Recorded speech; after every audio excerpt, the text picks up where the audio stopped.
The Senate House Library is the central library of the University of London and the School of Advanced Study.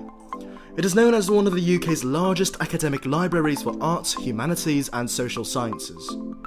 But did you also know that Eileen Orwell, the wife of the famous novelist George Orwell, worked in Senate House for the Ministry of Information?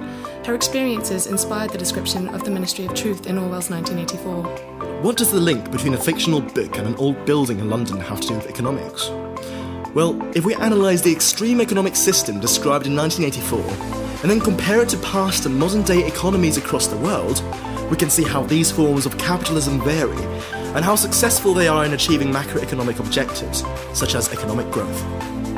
For example, if you start with 1984, we are told that the economy in this world was controlled by a small group of government officials, and all major activity was centrally planned.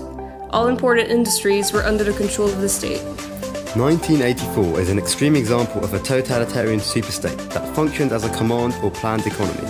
This type of economic system resembles the central planning of the Soviet Union that had been in place for 50 years since the 1940s. In both cases, the economies are stagnant, with relatively low levels of economic growth. In contrast, if we take a look at the modern-day UK economy, we can determine that it's a mixed economy, consisting of both public and private sectors, and a free market.